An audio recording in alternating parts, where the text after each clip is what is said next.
दोस्तों अब हम लोग बात करेंगे सेंटेंस इम्प्रूवमेंट के क्वेश्चंस की। क्वेश्चंस आपके सामने देखो, 22nd वाला जो क्वेश्चन है सेंटेंस इम्प्रूवमेंट। दोस्तों सेंटेंस इम्प्रूवमेंट में होता क्या है कि ये जो कलर में जो लिखा हुआ है, क्या ये लिखा हुआ है, इट बीइंग अ वुमेन। ये जो आपका सेंटेंस छोटा सा लिखा हुआ है, आपको ये देखना है कि ये सेंटेंस सबसे पहले करेक्ट है या नहीं है। ठीक है, तो ये अगर आपका कुछ एरर है इस सेंटेंस के अंदर, हो सकता है कि कुछ एरर हो, कुछ मिस्टेक हो, तो आपको इसमें से राइट ऑप्शन देखना है और उस पर टिक करना है। और मान लीजिए उसके अंदर कोई एरर नहीं है, सभी करेक्ट है, कोई प्रॉब्लम नहीं है, तो लास्ट वाला ऑप्शन ई वाला जो है वो हमको चूज करना है, नो रिप्लेसमेंट रिक्वायर्ड। ठीक है, इजी क्वेश्चन है, बट आपको बस इसी में से आपको देखना है, एरर जो है इसी के अंदर है, सेंटेंस के अंदर। अब ये इसका मीनिंग देख लेते हैं, इट बीइंग अ वुमेन। ठीक है, क्या लिखा हुआ है यहाँ पर, it being a woman she was Baird from entering the temple. ठीक है, it being a woman she was Baird from entering the temple. Baird का मतलब होता है रोकना, नॉट अलाउइंग। ठीक है, बेयर्ड का मतलब है यहाँ पे नॉट अलाउइंग, है ना, उसको रोका गया, उनको वहां से एकदम निषेध किया गया। बेयर यहाँ पे इसका मतलब होता है निषेध, कहीं पर जाने से निषेध करना, कहीं पर जाने से जो है रोकना, रोकना उसको। तो जैसे आपने सबरीमाला टेम्पल का देखा होगा कि वहाँ पे जो है वुमेन्स को अंदर एंटर करना अलाउड नहीं है, तो उसी सेंस की यहाँ पे कुछ बात हो रही है कि देखो, it being a woman she was Baird from entering the temple. दोस्तों इसको पढ़ने पे हमको लग रहा है कि देखो, इट जो वर्ड है हमारा, ठीक है ना, इट जो हमारा होता है वो हम लोग किसके लिए यूज करते हैं, वो जनरली हम लोग किसके लिए यूज करते हैं, नॉन लिविंग के लिए। किसके लिए यूज करते हैं, नॉन लिविंग के लिए यूज करते हैं। कभी भी हम लोग किसी, देखो यहाँ पर ये क्या है, वुमेन। ठीक है, कोई पर्सन हो, कोई पर्सन हो, उसके लिए हम लोग जो है इट जो है हम लोग उसके लिए यूज नहीं करते हैं। इसका क्या मतलब है कि भाई एरर तो इसके अंदर है। ठीक है, इट बीइंग अ वुमेन आपका रॉन्ग फॉर्मेशन हो जाएगा। राइट फॉर्मेशन देखो क्या हो सकता है, या तो हो सकता है आपका शी, आपको कोई सब्जेक्ट देना पड़ेगा। ठीक है, इट, इट जो है यहाँ पे किसका काम कर रहा है, सब्जेक्ट का काम कर रहा है, तो इट सब्जेक्ट यहाँ पे फिट नहीं हो रहा, शी लगा सकते हैं, क्या हो जाएगा, शी बीइंग अ वुमेन। ठीक है ना, शी बीइंग अ वुमेन यहाँ पे हो सकता है, या फिर हो सकता है हम लोग शुरुआत कर सकते हैं बीइंग अ वुमेन। ठीक है ना, बीइंग अ वुमेन शी, इस तरीके से स्टार्टिंग हो सकती है। तो देख लेते हैं हमारा ऑप्शन क्या है। देखो फर्स्ट में ही हमारा दिया है she being a woman, she being a woman she was Baird from entering, कि वो वुमेन है, वुमेन होने के कारण, उसका महिला होने के कारण जो है उसको क्या किया गया, उसको रोका गया टेम्पल के अंदर एंटर करने से। ठीक है, तो यहाँ पे फर्स्ट वाला हमारा करेक्ट है।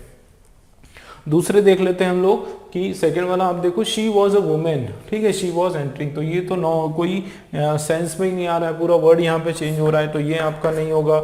शी, ही बीइंग अ वुमेन, ही तो होगा नहीं, ये पूरा रॉन्ग हो गया। और to be a woman, to be a woman she was, woman होना, तो ये भी आपका कोई सेंस में नहीं, क्योंकि यहाँ पे कंटिन्यूटी की बात हो रही है। बीइंग अ वुमेन, वुमेन होते हुए या वुमेन होने के कारण।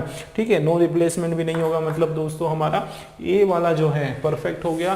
क्लियर हुआ आप लोगों को किस क्यों हमारा ए आया, शी बीइंग अ वुमेन। हम लोग देखो क्या होता है, जो वर्ड है, जो उसका टेंस है, वो हमको चेंज नहीं करना है, हमको उसका कोई एरर देखना है। देखो, क्योंकि she being a women, women होते हुए, तो यहाँ पे हम लोग बीइंग में कोई भी छेड़खानी नहीं करेंगे, बीइंग को चेंज करने की कोशिश नहीं करेंगे, क्योंकि उसके पहले एक जो सबसे इंपॉर्टेंट एरर जो दिख रहा है वो क्या है, इट का। तो इट जो है वो जनरली कहाँ लगाते हैं, नॉन लिविंग चीजों के ऊपर लगाते हैं, वुमेन के लिए नहीं लगाते। ठीक है दोस्तों, क्लियर हुआ अच्छे से। चलो अगला वाला देखते हैं, 23rd क्वेश्चन देख लेते हैं। देखो ये भी आपका सेंटेंस इम्प्रूवमेंट या फिर दोस्तों ये हमारा फ्रेजल रिप्लेसमेंट में भी आ सकता है। ठीक है, तो ये फ्रेज रिप्लेसमेंट का भी क्वेश्चन यही बनता है। ठीक है, याद रखना, कोई फ्रेज है उसको आपको क्या करना है, रिप्लेस करना है। तो आप उसको फ्रेज रिप्लेसमेंट की कैटेगरी में भी इसको हम लोग ले सकते हैं, ठीक है। हालांकि जब क्वेश्चन आता है एग्जाम में तो पूरी इंस्ट्रक्शंस दी होती है कि वन ऑफ द सेंटेंस जो है या फिर आपका अंडरलाइन सेंटेंस या जो भी इटैलिक में अगर उन्होंने दिया है या अंडरलाइन है इस तरीके से, तो वो सेंटेंस में कुछ ना कुछ एरर है या नहीं है ना, वो आप लोग जो है ऑप्शन दे के डिसाइड करो। एरर है तो राइट ऑप्शन वाला लगाना है, और अगर कोई भी एरर नहीं है तो लास्ट का ई वाला जो है नो रिप्लेसमेंट रिक्वायरमेंट वो आपका हो जाएगा, ठीक है। तो यहाँ पर क्वेश्चन हम लोग थोड़ा सा समझ लेते हैं। The unique identification authority of India, है ना, कौन सा है, UIDAI has asked public not to share their personal information with unauthorised agencies for print and laminate their Aadhaar cards, ठीक है। तो ये जो हमारा UIDAI जिसका फुल फॉर्म है the unique identification authority of India, ठीक है, जिसके जो हेड थे वो नंदन नीलेकणी जी जो थे, जिन्होंने आधार कार्ड का पूरा जो सिस्टम हमारे इंडिया में शुरू किया, ये उसकी बात हो रही है ना। उन्होंने ये जो अथॉरिटी है, इन्होंने क्या बोला, इन्होंने लोगों से आस्क किया, मतलब अपील की, लोगों से अपील की not to share their personal information, अपनी जो पर्सनल इंफॉर्मेशन है वो हमको शेयर नहीं करना है। किसके साथ शेयर नहीं करना है, with unauthorised agencies for print and laminate their Aadhaar card. ऐसी एजेंसीज जो गवर्नमेंट के थ्रू रिकॉग्नाइज नहीं है, अनऑथराइज है, ठीक है, ऐसी एजेंसी से आपको कभी भी आपको अपना जो खास करके अपना जो आधार कार्ड है, ठीक है, या दूसरी कोई भी ID कार्ड है, ठीक है, उसको कभी भी हमको प्रिंटिंग या फिर लेमिनेटिंग वर्क के लिए उसके यहाँ रखना नहीं है। हम लोग जनरली करते हैं ना फोटोकॉपी, या फिर हमारा जो ऑनलाइन जो सिस्टम है MP ऑनलाइन जैसे एक सिस्टम है, वहाँ पे हम लोग क्या करते हैं, हमारे डॉक्यूमेंट्स खास करके हमारा आधार कार्ड जो है वहीं पे हम लोग रख देते हैं, बोलते हैं थोड़ी देर बाद लेने आएंगे। लेकिन ये हमको इससे सावधान होना है, क्योंकि आधार कार्ड से हमारा सीधे सीधे बैंक अकाउंट भी लिंक होता है, और आधार कार्ड से ही डायरेक्ट आपका जो नंबर है UIDAI नंबर जो है उसी से आपका मनी ट्रांजेक्शन भी हो सकता है। तो फ्रॉड के चांसेस जो है बढ़ जाते हैं। तो इन्होंने अथॉरिटी ने ही लोगों को अपील की, अलार्म किया कि आप लोग जो है किसी भी अनऑथराइज्ड जो एजेंसीज हैं उनसे प्रिंट और लेमिनेट ना करवाए, क्या, अपने आधार कार्ड। दोस्तों एक चीज ध्यान दो, हम लोग द यूनिक ये हो गया has asked public not to share their personal information with unauthorised agency for किसके लिए। तो दोस्तों ये कोई एक बार की बात नहीं हो रही, प्रिंटिंग एंड लेमिनेटिंग जो है आपका राइट फॉर्मेशन होगा, ठीक है, क्या होगा, एजेंसीज फॉर क्या हो जाएगा आपका ये प्रिंटिंग, ठीक है, प्रिंटिंग पर्पस और लेमिनेटिंग, क्योंकि जब कंटिन्यूटी की बात होती है ना, प्रिंटिंग और यहाँ पर भी आपका क्या हो जाएगा, लेमिनेटिंग, ठीक है, ING यहाँ पे लग जाएगा। दोस्तों ING हमने लगाया, इसका मतलब हम लोग किसकी बात कर रहे हैं, देखो ING जब भी हम लगाते हैं इसका मतलब हम बात कर रहे हैं कंटिन्यूटी की, कंटिन्यूटी की बात कर रहे हैं, और या फिर एक प्रोसेस की बात कर रहे हैं, ठीक है, प्रोसेस की कर रहे हैं, और ये कंटिन्यू हमको करना है। ऐसा नहीं कि एक बार जाके आपने वहाँ पे लेमिनेट करवा लिया और बस दूसरी बार उसी से नहीं करवाया और दूसरी बार उसी से करना। ये क्या है, ये प्रोसेस है, ये कंटिन्यू। कौन सा प्रोसेस है, प्रिंटिंग का प्रोसेस और लेमिनेटिंग का प्रोसेस। तो याद रखना है, राइट हमारा जो फ्रेज है वो क्या हो जाएगा आपका, प्रिंटिंग और लेमिनेटिंग वो आपका राइट है, ठीक है। तो आप देखो इसको जब आप पढ़ोगे तो भी आपका प्रॉपर लगेगा। The unique identification authority of India has asked public not to share their personal information with unauthorised agencies for printing and laminating their Aadhaar cards, ठीक है, प्रिंटिंग एंड लेमिनेटिंग आपका सही है। तो कौन सा वाला ऑप्शन है, फर्स्ट वाला ऑप्शन हमारा, unauthorised agency for printing and laminating, मतलब फर्स्ट वाला दोस्तों आपका राइट है, ठीक है। दोस्तों नेक्स्ट हम लोग थोड़ा सा देख लेते हैं कि क्या क्या आ रहा है ना, options. Unauthorised agencies for printing and lamination, ये नहीं होगा, ठीक है। उसके बाद unauthorised agencies for print and lamination, ये भी नहीं होगा, ठीक है। उसके अलावा unauthorised agencies for print and laminating, ये भी नहीं होगा, और लास्ट में, ठीक है, तो ये क्लियर हुआ आप लोगों को। हमेशा कोई ऐसा कोई प्रोसेस जो कंटिन्यूस हमको ये करना है, ये सावधानी जो है हमेशा रखते जाना है, ऐसा नहीं कि एक ही बार रख के छोड़ दिया। तो प्रिंटिंग एंड लेमिनेटिंग जो पर्पस है, ठीक है, क्लियर है। चलिए नेक्स्ट क्वेश्चन देख लेते हैं।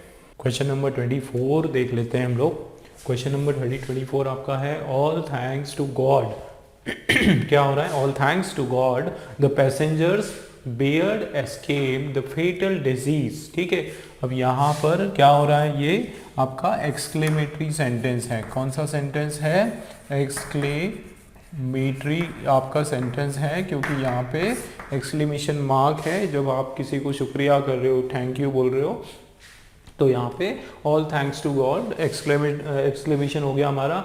देखो द पैसेंजर्स बेयर्ड एस्केप्ड। ठीक है, बेयर्ड जो वर्ड है, बेयर का जो वर्ड होता है दोस्तों, सबसे पहले तो ये आपका क्या है, एस्केप्ड है। ठीक है, अब एस्केप्ड है, ये आपका वर्ब का सेकेंड फॉर्म है। ठीक है, एस्केप क्या हो गया, वर्ब का सेकेंड फॉर्म हो गया, और वर्ब का सेकेंड है तो जाहिर सी बात है यहाँ पर क्या आने वाला है, यहाँ पे आपका एडवर्ब आना चाहिए। कोई क्या आना चाहिए भाई, कोई एडवर्ब आना चाहिए।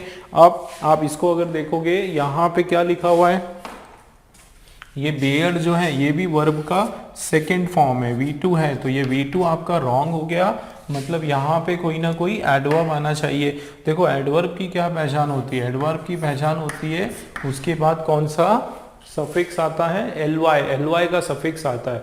मतलब यहाँ पे अगर हम देखें तो हमारा राइट आंसर क्या हो जाएगा दोस्तों, राइट आपका जो है बेयरली, राइट आंसर है barely has cape. Excuse me, देख लेते हैं कौन सा ऑप्शन हमारा ठीक है। देखो फर्स्ट वाला आपका है बेयर एस्केप, ये बेयर वर्ब का फर्स्ट फॉर्म, ये आपका रॉन्ग हो गया। बेयरिंग एस्केप, आईएनजी आपका नहीं आने वाला है। बेयरिंग एस्केप, बेयरली एस्केप, ये आपका हो गया बेयरली एस्केप, सी वाला आपका करेक्ट है। बाकी दो जो है, बेरिंगली कुछ नहीं होता है, बेरिंगली कोई वर्ड नहीं होता है। ठीक है, बेरिंगली आपका रॉन्ग हो जाएगा। क्लियर है आपको, ये आपका इजी क्वेश्चन था। चलिए अगला देखते हैं, नेक्स्ट क्वेश्चन देख लेते हैं। The real reason for the conflict lies on the complex geopolitics of the region. क्या मीनिंग निकल के आ रहा है इसमें? द रियल रीजन, जो मेन जो कारण है, जो रियल रीजन है, किस चीज का रीजन भाई, किस बात की बात हो रही है यहाँ पे, किस कारण की बात हो रही है, ये जो रियल रीजन है, ये रीजन आपका क्या हो गया, नाउन हो गया। तो जो रियल रीजन, जो असली कारण है, किस बात का असली कारण, फॉर द कॉन्फ्लिक्ट, एक जो झगड़ा है, फॉर द कॉन्फ्लिक्ट, जो भी आपका जो झगड़ा है, ठीक है ना, जो झगड़ा है, लाइज ऑन द, वो उसका कारण क्या है, तो real reason for the conflict lies on the complex geopolitics of the region, on the complex geopolitical region of the politics. अगर हम लोग इसमें डायरेक्ट देखें तो लाइज ऑन द कॉम्प्लेक्स नहीं होता है। ठीक है, ये ऑन द कॉम्प्लेक्स जो है आपका रॉन्ग हो गया। क्या हो जाएगा, इन द कॉम्प्लेक्स। क्यों, क्योंकि यहाँ पे इन द कॉम्प्लेक्स के आगे भी कुछ लिखा हुआ है। देखो in the complex geopolitics, in the complex geopolitics of the region, जो जगह है, एरिया है, उसकी जो पॉलिटिक्स है, उस पर्टिकुलर एरिया की जो पॉलिटिक्स है, उसके अंदर परेशानी, उसके अंदर जो मेन प्रॉब्लम है, जो मेन कारण हम लोग ढूंढ रहे हैं, जो मेन रीजन है हर ये झगड़े की, जो फसाद का जो कारण है, वो कारण क्या है कि ये जियोपॉलिटिक्स ऑफ द रीजन, वो जो रीजन है उसकी पॉलिटिक्स का कारण है। तो उसके अंदर की बात हो रही है, उसके ऊपर की बात नहीं हो रही है। देखो ऑन कब लगाते हैं, जब हम लोग उसके ऊपर, सरफेस के ऊपर कोई चीज होता है, ठीक है, या उसके ऊपर निर्भरता की कोई बात होती है। लेकिन like I depend on you, कि मैं जो हूं तुम पर निर्भर हूं, तो निर्भरता की कोई बात हो रही है, किसी के ऊपर कोई चीज की बात हो रही है। ठीक है ना, ऑन जो है, ऑन की अगर मैं बात करूं तो वो आपको क्या शो कर रहा है, वो एक तो अपना निर्भरता शो कर रहा है, किसी पर निर्भरता शो कर रहा है, या किसी के ऊपर, है ना, इस प्रकार से बात हो रही है। लेकिन इन की अगर हम बात करें तो इन का मतलब होता है में, ठीक है, में या के अंदर, ठीक है, के अंदर के सेंस की बात हो रही है। तो यहाँ पर अगर हम देखें तो जो कारण है झगड़े का, जो कारण है वो किसमें है, वो जियोपॉलिटिक्स ऑफ द रीजन, जो एरिया है उसकी पॉलिटिक्स में है, वो जो मेन रीजन है उसकी पॉलिटिक्स में है। तो इन आने वाला है, तो इन आने वाला है, देख लेते हैं क्या हमारा है। अच्छा, दूसरी बात, the real reason for the conflict lies in the geopolitics of the reason.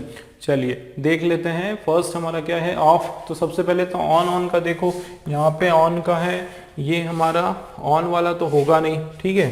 तो ऑन वाला नहीं होगा मतलब ये हमारा cancel, of the conflict lies नहीं होगा। फिर क्या है हमारा बी वाला हमारा इन का है। तो ये देख लेते हैं कि the real reason of the conflict. दोस्तों एक चीज और देखो, the real reason for the conflict. तो for the real reason of the conflict lies on the complex. तो फॉर द कॉन्फ्लिक्ट यहाँ पे सही है, इसमें कोई प्रॉब्लम नहीं। रीजन फॉर द कॉम्प्लेक्स, जो झगड़े के लिए जो कारण है, for, reason for the complex, तो यहाँ पे तो कोई प्रॉब्लम नहीं दिख रहा है कि फॉर द कॉम्प्लेक्स, ठीक है, फॉर ही आने वाला है।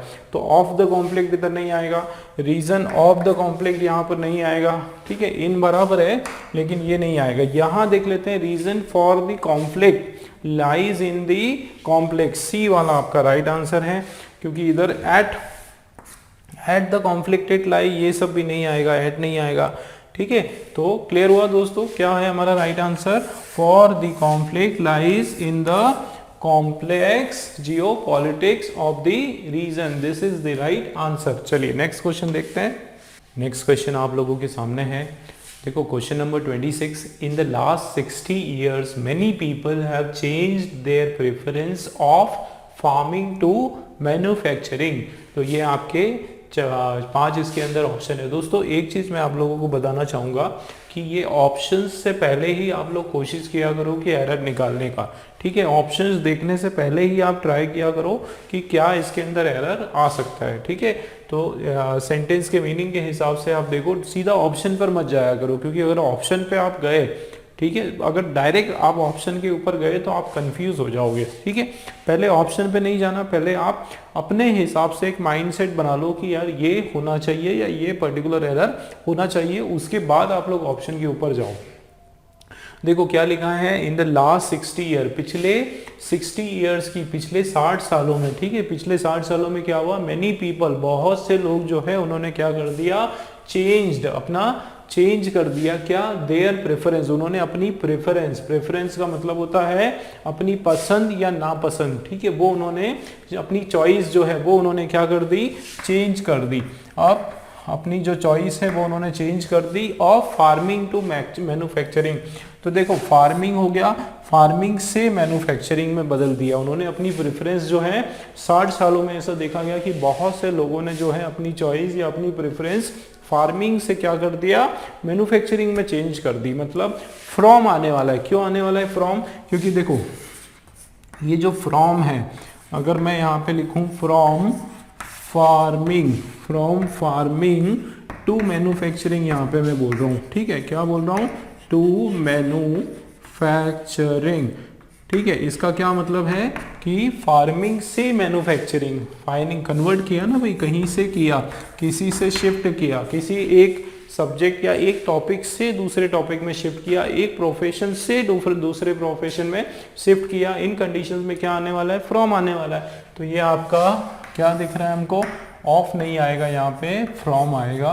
और बाकी आप लोग देखो कि देयर प्रेफरेंस, देयर की स्पेलिंग भी एक बार देख लो, कोई प्रॉब्लम नहीं, THEIR, उनका जो अपना प्रेफरेंस है उसकी बात हो रही, यहाँ पर भी कोई दिक्कत नहीं। चलिए तो फर्स्ट ऑप्शन क्या है, देयर प्रेफरेंस फ्रॉम, तो फर्स्ट वाला ही हमारा क्या है दोस्तों, करेक्ट है, ठीक है, फर्स्ट हमारा आंसर आ गया। फिर भी हम लोग बी वाला देख लेते हैं, देयर प्रेफरेंस टू तो नहीं आएगा, टू फार्मिंग है ना, their preference to, their preferring to भी नहीं आएगा, देयर प्रेफर फ्रॉम भी नहीं आएगा, ये सारा कुछ भी नहीं आने वाला है। ये वाला जो है हमारा करेक्ट आंसर है।